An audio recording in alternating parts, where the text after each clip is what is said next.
Mr. Caro, don't get on that yacht. What did you just say? If you go tonight, you won't come back. Who said it? I heard them. They said the life raft was... Who said it? You You said to die if the buoy line.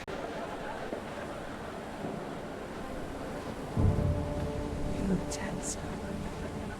If something happened to Matt would him taper.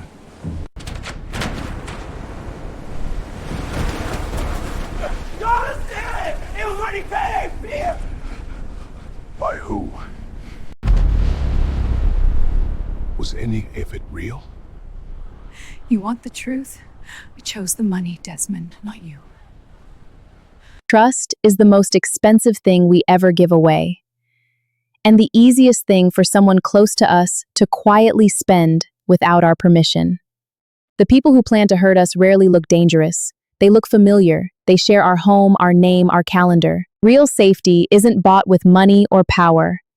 It's earned by paying attention to the small details everyone else is too comfortable to ignore. We're about to step into this story together, but first, make sure to subscribe to the channel and don't forget to leave a comment at the parts you find most powerful. Don't get on the boat. Desmond Caro stopped mid-stride on the dock, one hand still holding the strap of his garment bag, the other halfway to adjusting his sunglasses. He looked down at the girl standing in his path like she'd grown up out of the wood planks themselves. "Excuse me. The boat, sir." She said it again, quieter this time, glancing past him toward the gleaming white hull of the Coraline's Pride rocking gently against its moorings. "Please don't get on it today." Desmond almost laughed. He was the founder and CEO of Caro Atlantic Shipping, a man who had built a $300 million maritime freight company out of a single tugboat his father once captained on the Savannah River, and a 12-year-old girl in a faded company polo was telling him not to board his own company's flagship yacht. "Who are you?" he asked, not unkindly. "Imani, sir. My mom works in the galley. She's been on staff 3 years. And you think I shouldn't board my own boat?" "Yes, sir." Behind her, the deckhands were already loading the last of the catering crates up the gangway. Champagne on ice, a jazz trio tuning their instruments somewhere below decks. In 20 minutes, 200 guests, board members, investors, the Atlanta business press, would be standing on that deck to celebrate the 10th anniversary of Caro Atlantic going public. His wife, Renata, was already aboard, he assumed, going over the seating chart, with the event coordinator the way she always did, perfectionist to the bone, the same woman who had once balanced his books at the kitchen table when the company was 3 people and a single rented warehouse. "Imani," he said, crouching slightly, so he wasn't talking down at her. "I appreciate you, but I have 200 people about to celebrate 10 years of work. Tell me what's wrong, and tell me fast." She looked over her shoulder, then back at him, her voice dropping to almost nothing. "The life raft canister on the starboard side. Someone switched it out last night. The new one's empty." Desmond felt the words land somewhere behind his ribs before his mind had even finished processing them. "Say that again." "I was helping my mom carry supplies up around midnight," Imani said. "I saw 2 men near the lifeboat station, the orange canister, the one that's supposed to have the raft folded inside. They were swapping it for one just like it. Same brand, same stickers. But when one of the men opened it to check the seal, I saw inside. There was nothing in there. No raft. Just weight, sandbags, I think, to make it feel right, if somebody lifted it." Desmond straightened up slowly, the garment bag forgotten in his hand. "You're telling me there's no life raft on this boat?" "Not where it's supposed to be," Imani said. "And that's not all, sir. I heard them talking." One of the men said, "As long as it happens past the buoy line, nobody questions a man falling off a boat in rough water." The other one laughed and said something about the policy already being filed. "The policy," Desmond repeated. "I didn't know what that meant," Imani said, "until I heard your name." The dock seemed to tilt slightly under Desmond Caro's feet, though the water beneath it was perfectly calm. He didn't go aboard. Not yet. Instead, he walked Imani away from the gangway, past the row of moored sport fishers, until they were standing near the harbor master's shed, out of view from the Coraline's Pride and anyone watching from her decks. Tell me everything, he said. From the beginning. Don't leave anything out, even if it seems small. Imani told him. She told him about the two men, one tall and sunburned with a deckhand's uniform that didn't quite fit him right, like he'd borrowed it for the night. The other older, gray at the temples, wearing a windbreaker with no company logo at all, which struck her as strange because every real crew member's jacket had the Caro Atlantic anchor stitched over the heart. The older one, Desmond said slowly. Could you describe his face? I didn't see it clearly. It was dark, and they had their backs mostly turned. But the younger one, the one in the uniform, I'd know him again. He has a tattoo here. She touched the side of her own neck. Like a wave, going up toward his ear.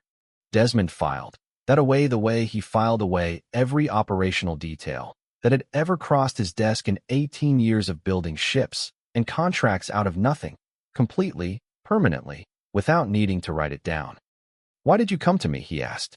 Why not your mother? Why not security?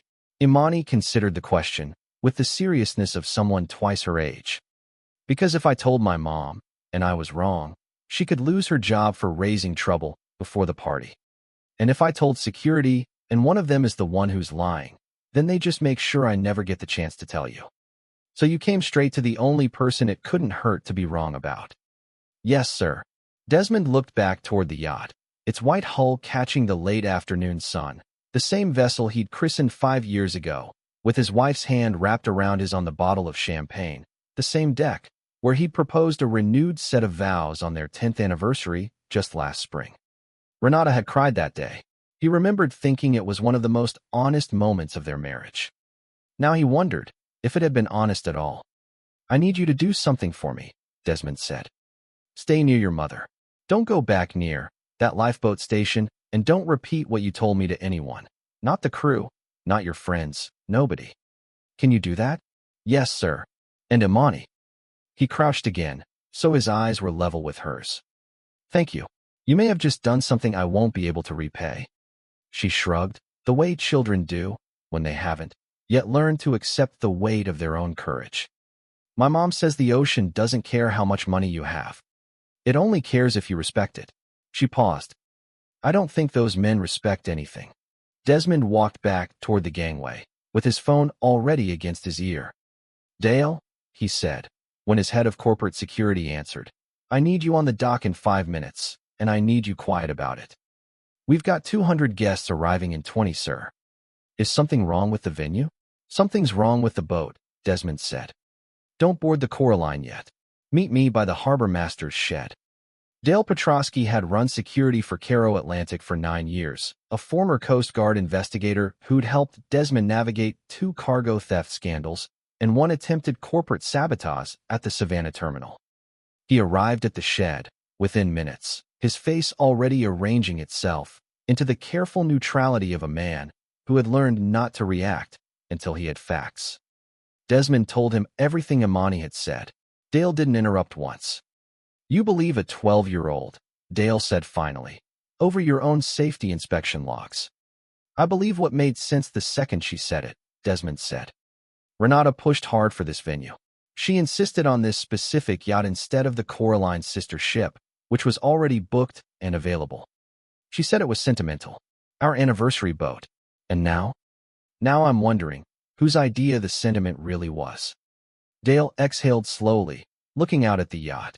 If there's no raft aboard, and something happens on open water past the buoy line during a party, with 200 witnesses, who are all drinking champagne and watching a jazz trio, nobody's checking emergency equipment until it's too late to matter.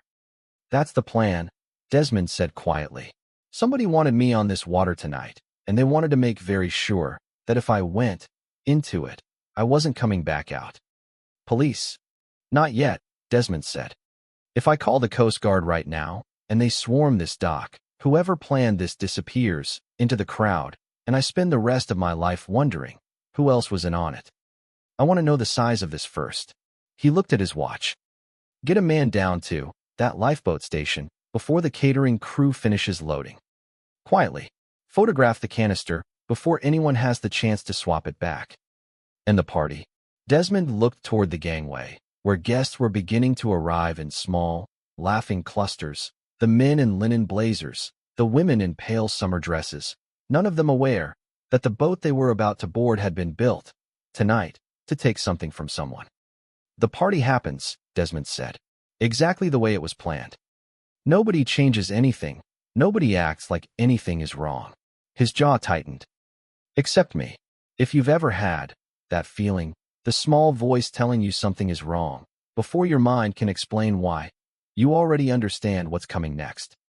Stay with this story to the end, because what this girl noticed didn't just save one man's life. It changed how an entire company thought about who deserves to be trusted. And if stories like this one mean something to you, this channel is where they live. Subscribing means you won't miss the next one.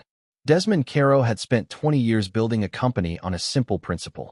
A ship is only as strong as the part nobody checks twice. He'd built his entire safety record on redundancy, inspection, paranoia about the things people assumed would just be fine. He had never once imagined that the part nobody would check twice would be his own marriage. He thought back over the last year the way a captain reviews a logbook after a storm, searching for the moment the course had quietly changed without him noticing. Renata had started spending more time at the Charleston office, consulting on the refit contracts, she'd said. She'd grown close to Caro Atlantic's new chief financial strategist, a smooth, soft-spoken man named Theodore Vance, who had joined the company 18 months ago, with glowing references and a habit of standing slightly too close to Renata at company functions, a habit Desmond had noticed, and then, embarrassed at his own suspicion, dismissed. It hadn't always felt like dismissal at the time. It had felt like generosity, like trust, like the kind of marriage he was proud to have built, two people secure enough in each other that a closed office door or a late dinner meeting didn't need to be questioned. He had told himself that was maturity. He understood now that maturity and blindness could wear the exact same clothes. He remembered the night, 3 weeks ago, when Renata had asked him, almost in passing, over dinner, whether the company's key man insurance policy on him personally had ever been updated since the IPO. "Why do you ask?" he'd said. "The accountants mentioned it," she'd said, not looking up from her plate. "Said the coverage was outdated for a company our size now. I told them to handle it. You don't need to think about it." He hadn't thought about it. That was the whole design. He understood now, standing on a dock, with his hands in his pockets, while 200 guests boarded a boat with an empty rescue canister. Renata had spent 15 years married to a man who trusted his own house the way he trusted a hull he'd personally inspected. She had learned exactly where the seams were. He thought, too, about smaller things, the kind of details a busy man waves away, because stopping to examine them feels paranoid, almost insulting to a marriage. The way Renata had started taking calls in the garden instead of the kitchen, phone pressed close to her ear, voice dropping the moment he stepped outside. The way she'd insisted, gently but firmly, that the company travel calendar route through her assistant first, before reaching his own office, so nothing gets double-booked, she'd said, and he had agreed, because it sounded efficient, not because he had checked whether it was true. The way she'd started asking, almost playfully, whether he still kept his life insurance beneficiary forms in the home safe, or with the corporate attorneys, and he'd answered honestly, because there had never once in 15 years been a reason not to. A man builds a company by assuming every system can be exploited until proven otherwise. He had built a marriage by assuming the opposite. By the time Desmond walked up the gangway himself, the sun had dropped low and gold over the harbor, and the Coraline's pride was alive, with laughter, ice clinking against crystal, the trio playing something warm and brassy near the stern. Renata found him almost immediately, stepping out from a circle of board members in a deep emerald dress, her smile wide and practiced. "There you are," she said, kissing his cheek. "I was starting to think you'd stood up your own party." "Wouldn't miss it," Desmond said, and meant something entirely different than she understood. "You look tired," she said, studying his face the way she always did, when she wanted him to believe she was paying attention. "Long day, long week," he said. "I keep noticing things I should have noticed a long time ago." Something flickered behind her eyes, gone almost before it arrived, and she laughed lightly, touching his arm. That sounds ominous for an anniversary party, does it? Desmond said. I didn't mean it that way. He excused himself toward the bar before she could press further and found Dale waiting near the stairwell that led below decks, his phone already in his hand. Got the photos, Dale said quietly, angling the screen so only Desmond could see. The canister cracked open just enough to show the gray weight of sandbags, where an inflatable raft should have been folded tight. Same brand sticker as the real ones. Somebody did their homework. Anything on the men she described? One of the catering subcontractors flagged a last-minute crew swap 2 days ago, Dale said. A deckhand named Curtis Reyes, brought on through a staffing agency Vance's office uses for the Charleston refit jobs. Desmond felt something settle into place, cold and certain. Vance. I'm not done, Dale said. Reyes has a neck tattoo. Wave pattern, going up toward his ear. Neither man said anything for a moment. Below them, the party continued, oblivious, warm light spilling from the windows onto dark water. We sail in 10 minutes, Desmond said finally. Desmond, Dale's voice was low, urgent.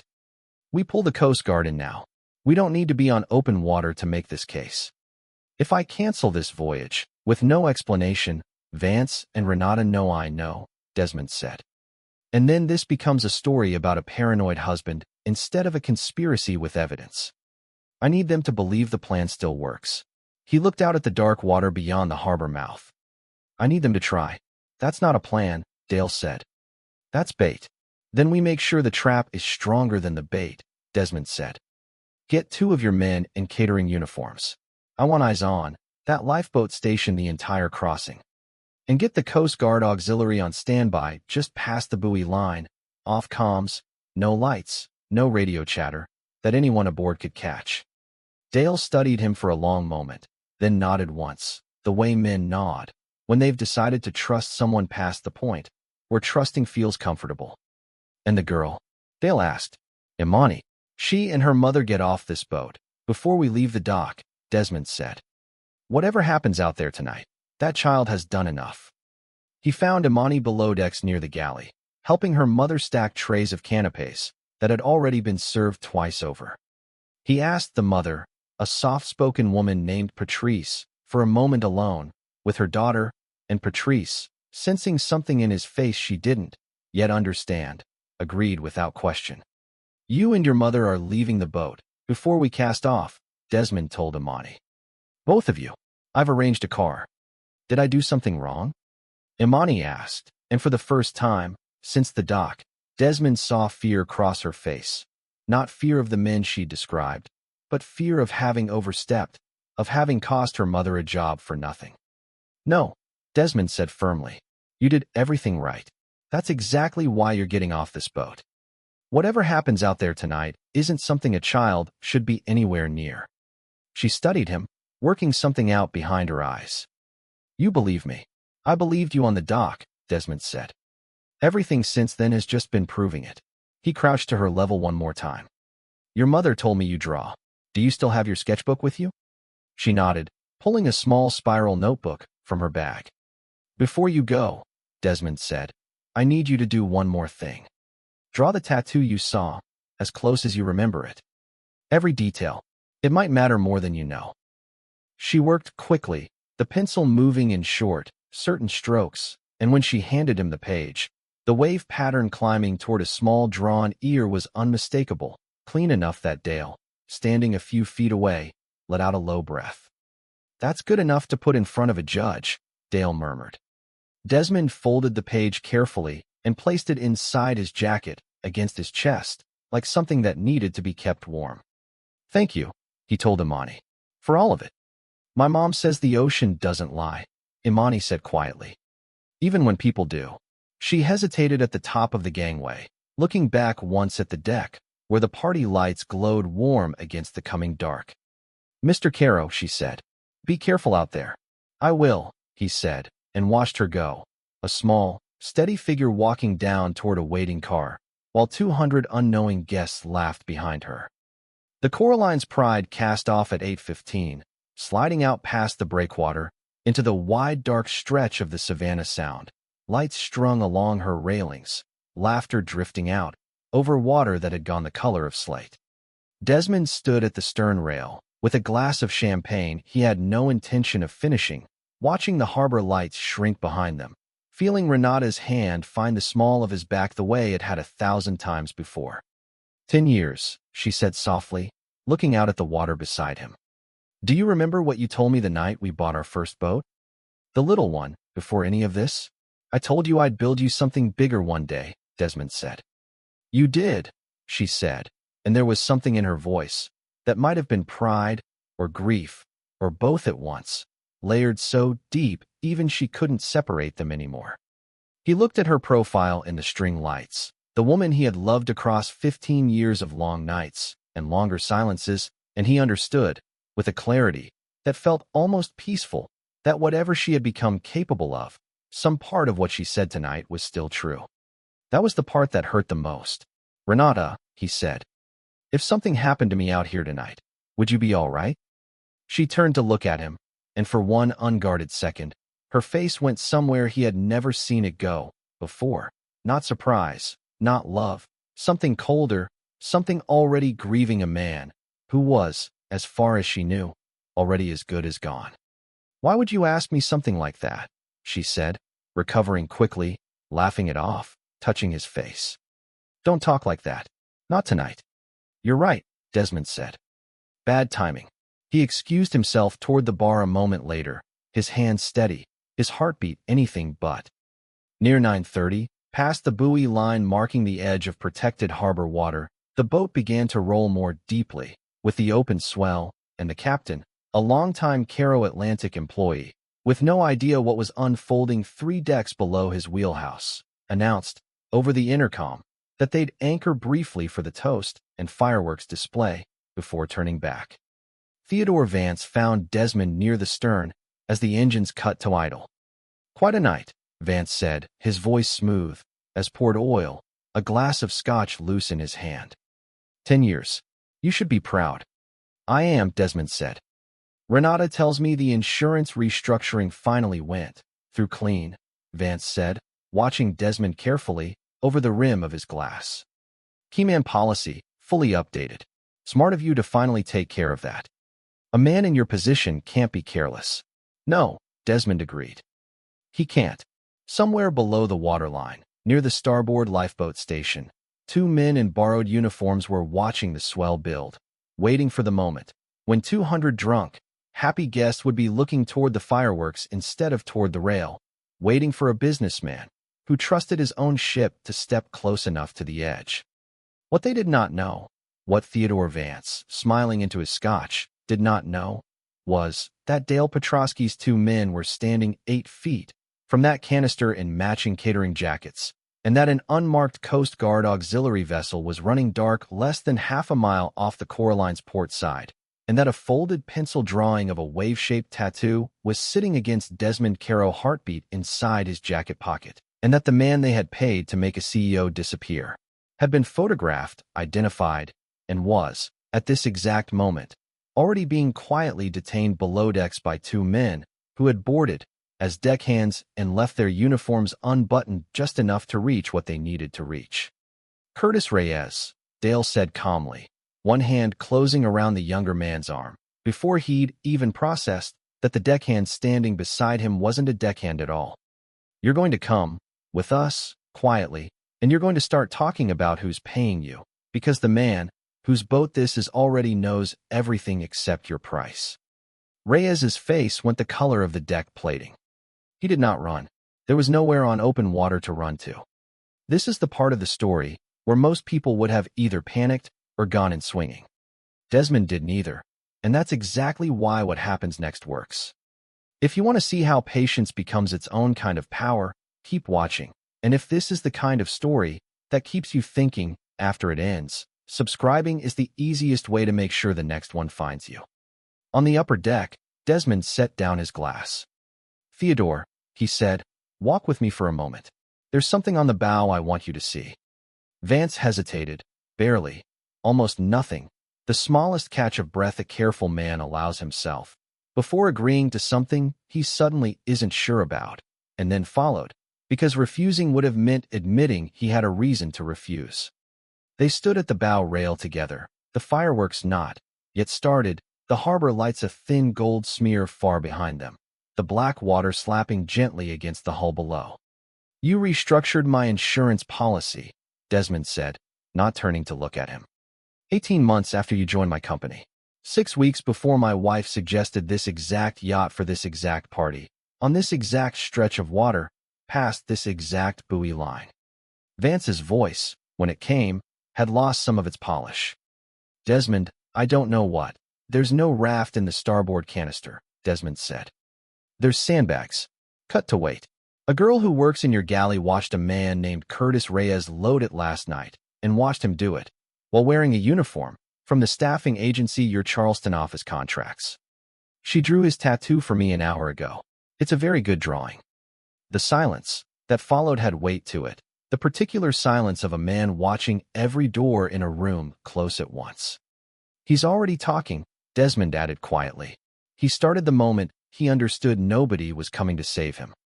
Vance's hand tightened on the rail.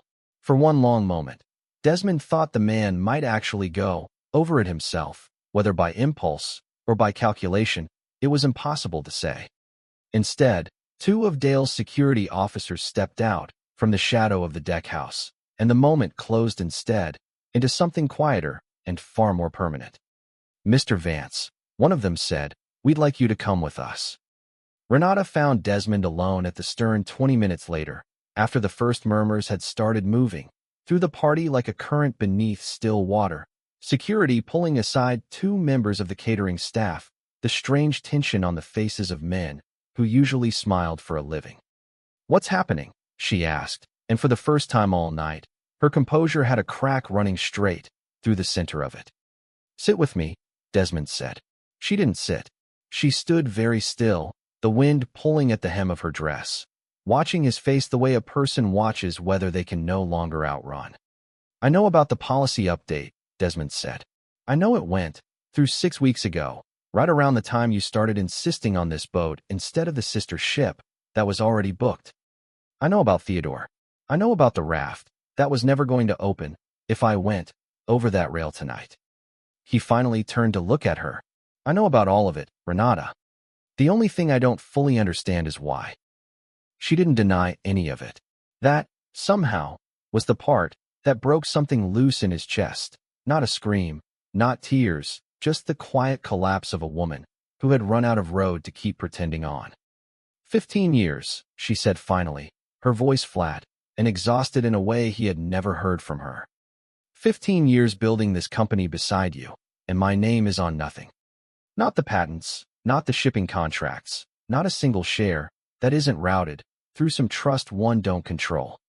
If I left you, Desmond, I would walk away with a settlement and a story about being the bitter ex-wife of a self-made man. If you disappeared, I walked away with everything, and nobody would ever ask me to explain a single year of it. So you decided I should disappear, Desmond said quietly. I decided I wasn't going to spend the back half of my life with nothing to show for the front half, she said, and for one unguarded moment, there was no performance left in her voice at all, just the plain, terrible shape of the decision she had made and lived inside of for over a year. Dale appeared at the top of the stairwell, his face grim. Desmond, Reyes is talking. Full confession on the canister swap, the staffing agency cutout, the payment schedule. He's naming Vance, and he glanced once at Renata, then finished anyway, because there was no longer a version of tonight where the sentence could be softened. And your wife, sir, by name. Renata closed her eyes. She did not cry. She did not argue. She simply stood at the rail of the boat she had once cried real tears aboard, and let the truth settle over her like the cold harbor air. I did love you, Desmond, she said. Once, a long time ago, in a kitchen with 3 employees and a tugboat. I know, Desmond said. That's the part one can't make sense of yet. The Coast Guard auxiliary vessel pulled alongside the Coraline's Pride under the fireworks that finally began bursting overhead, gold and white lights scattering across 200 faces who had no idea, until that exact moment, that the party they were attending had nearly ended in a murder dressed up as a tragic accident at sea. The boat ride back to harbor felt longer than the one out, though the distance hadn't changed at all. Desmond stood near the wheelhouse, with a blanket someone had draped over his shoulders, without his asking, watching the lights of Savannah grow slowly larger across the black water, and thought about how strange it was that the most dangerous hour of his life had unfolded beneath fireworks, champagne, and a jazz trio that never once stopped playing because nobody had told them to. 200 guests disembarked that night, not to a scandal splashed across every screen by morning, but to a quiet, controlled handling that Dale and the company's legal team managed, with the same precision Caro Atlantic applied to a cargo dispute, statements taken, names recorded, a story that would only become public on Desmond's own timeline, once the evidence was locked down tight enough that no lawyer could talk it back into doubt. Desmond didn't sleep that first night or the one after. He sat in his home office, with the lights off, looking at the framed photograph on his shelf, the one taken outside a rented warehouse 15 years earlier, the two of them younger, thinner, certain the hardest part of their lives was already behind them. He understood now that he had been right about almost everything in that photograph except the ending. 3 months later, the Coraline's Pride sat in dry dock for a full structural and safety overhaul, not because anything was wrong with her hull, but because Desmond Caro had ordered every piece of safety equipment on every vessel in the Caro Atlantic fleet personally re-inspected and certified by an outside firm with no connection to anyone who had ever worked for his company. He had built a shipping empire on the principle that the part nobody checks twice is the part that sinks you. He had simply never imagined, until that night, that the principle applied just as much to a marriage as to a hull. The case against Theodore Vance and Renata Caro moved slowly through federal court. Wire fraud, conspiracy, attempted murder for insurance proceeds, the staffing agency cut out unraveling into a paper trail of shell payments stretching back 14 months. Curtis Reyes took a plea in exchange for testimony. Desmond attended the arraignment once. He did not need to watch it again to understand what he already knew.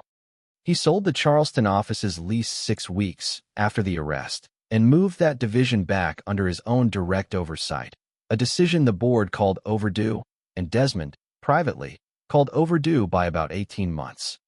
He also did something the board hadn't asked for and didn't fully understand. He rewrote the company's internal reporting policy so that any employee, at any level, regardless of position or department, could flag a safety or security concern directly to his office, no chain of command required, no fear of consequence for being wrong. He called it, simply, the open door standard. Nobody at Caro Atlantic needed to ask where the idea had come from.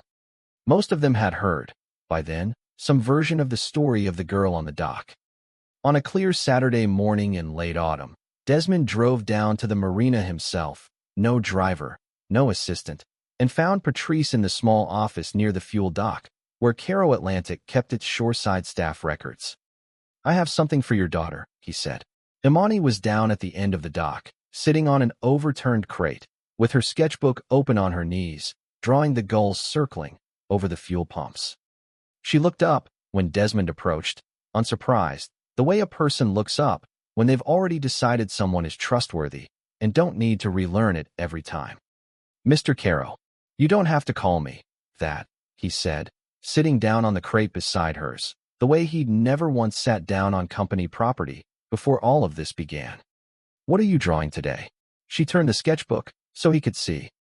Gulls, mostly, but in the corner, small and deliberate, a tiny rendering of the Coraline's Pride at dock, a single figure standing near the bow. "So I don't forget," she said. "You don't need a drawing for that," Desmond said. "I don't think either of us will forget." He reached into his jacket and took out an envelope, the same gesture he'd made once, before at a different dock, in a different life, and handed it to her. "What is it?" she asked, the way she had the first time, suspicion and pride both rising at once. "A full scholarship account," Desmond said. "Marine engineering, business, art, whatever you decide to become. It's already funded. It doesn't depend on you ever working another shift on one of my boats, and it isn't payment for what you did. You can't pay someone back for their own life. This is just me making sure the person who told the truth has every door open to her that money can open. Amani held the envelope carefully, the way she'd held it before. My mom says the sea doesn't care how rich you are, she said. I think people are like that too, sometimes. The ones who matter most don't care either. Desmond looked out at the gray-green water beyond the breakwater. Calm today, almost gentle, nothing at all like the water that had nearly swallowed him whole 3 months ago. I spent 20 years thinking the company was the thing I built, he said. I'm starting to understand it was never the company. It was always whoever was standing close enough to tell me the truth when it mattered. He looked at her. Most people in my life wanted something from me. You didn't want anything. You just didn't want to watch something terrible happen and stay quiet about it. Imani considered that with the same seriousness she'd brought to the dock 3 months before. My mom says doing the right thing doesn't always make your life easier, she said. But it helps you sleep at night. Your mother, Desmond said, is a very wise woman. He stood, brushing the dock dust from his pants, and looked once more at the Coraline's Pride, gleaming white and freshly certified at her berth, before turning back toward the parking lot. Patrice was watching from the office doorway, her hand pressed lightly over her mouth, and Desmond gave her a small nod that said everything neither of them needed to put into words. Behind him, a 12-year-old girl with a full scholarship and a steady hand went back to drawing gulls over the water, the same water that had almost taken everything from a man who had finally learned, at considerable cost, that the most dangerous voyages are never the ones you can see coming. If this story moved you, that's exactly why these stories get told, not just for the twist, but for the reminder that paying attention to someone small can change everything. If you want more stories like this one, the kind that stay with you after the screen goes dark, subscribe so the next one reaches you. They're the ones somebody has already planned for you, quietly, while you were too busy running the company to notice the empty space where your own safety used to be.